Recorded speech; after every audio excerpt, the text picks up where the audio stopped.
మహిళా దినోత్సవ వేడుకల్లో కడప ఎమ్మెల్యే రెడ్డప్ప గారి మాధవిరెడ్డి ఆసక్తికర వ్యాఖ్యలు. మనం ఆపదలో ఉన్నప్పుడు ఎవరో వచ్చి మనల్ని కాపాడతారని ఆడపిల్లలు ఎదురు చూడొద్దు. మనతో ఎవరైనా అసభ్యకరంగా ప్రవర్తించినా దాడి చేసినా మనం కూడా వాళ్ళపై ఎదురు దాడి చేయాలి. పోలీసులు కూడా మహిళల జోలికి ఎవరైనా వస్తే కఠిన చర్యలు తీసుకోవాలి. మా పార్టీ వాళ్ళు తప్పు చేసినా తప్పు తప్పే అవుతుందన్నారు. కాపాడతాడు అని ఎదురు చూసే సమయం ఇప్పుడు లేదు. మనల్ని అటాక్ చేశారా, మనతో అపసభ్యంగా ప్రవర్తించారా, వాళ్ళ మీద యాక్షన్ మనమే తీసుకోవాలి. అప్పుడే ఈ సొసైటీ భయపడుతుంది. ఏమి ఉందని, ఏమి అహంకారం ఉందని ఒక మహిళను, నేను ఎమ్మెల్యేగా పోటీ చేస్తున్నానో, ఒక సాధారణ రిక్షా కార్మికుడి భార్యనో, వాట్ ఎవర్, ఎందుకు మాట్లాడగలిగినాడు ఆ వ్యక్తి? నా మోడెస్టీ మీద ఎందుకు అటాక్ చేసినాడు? అహంకారం. డబ్బుందని అహంకారము, అధికారం ఉందని అహంకారము. వాళ్ళన్న డిప్యూటీ సీఎం అనే అధికారంతోనే మాట్లాడాడు కదా. అది పీకేస్తే రోడ్డు మీద వెళ్ళే రిక్షా పుల్లరు ఆయన ఒకడే. కాబట్టి మనమే మన జోలికి వచ్చిన వాళ్ళ మీద మనమే పోరాడాలి.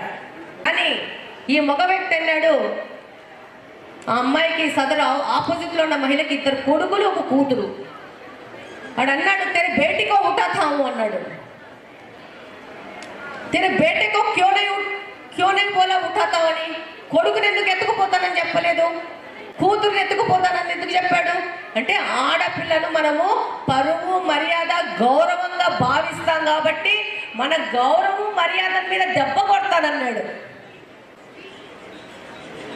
నేను చెప్పాను, తదన మహిళ నా దగ్గరకు వస్తే నన్ను కొట్టాడు మేడం, నా కూతుర్ని ఎత్తుకుపోతానన్నాడు, నాకు భయం అవుతుందని. ఈ పరిస్థితి సొసైటీలో మారాల. నేను చెప్తున్నాను, ఒక ఆడపిల్లని ఎత్తుకుపోతున్నానని మాట్లాడాడంటే వాటి మీద ఎంత కఠినమైన శిక్షలు వెయ్యాలో అంత పెద్ద కఠినమైన శిక్షలతో సహా వాళ్ళ మీద కేసులు రిజిస్టర్ చేయాలా. దీనికి పోలీస్ డిపార్ట్మెంట్ కంప్లీట్గా దీనికి సహకరించాలా. ఎస్పీ గారు మీకే చెప్తున్నాను, ఎందుకు ఆ ధైర్యం వచ్చింది? ఏం ఆడపిల్ల అయితే పైకి వస్తుంది అంటున్నా? ఆడపిల్ల అయితే భయపడతారనుకుంటున్నా? ఏం మోపిల్లోని ఎత్తుకుపోడంటనా? ఆ పిల్లోడు మాట్లాడితే వాళ్ళ నాయకుడు సపోర్ట్ చేస్తాడు.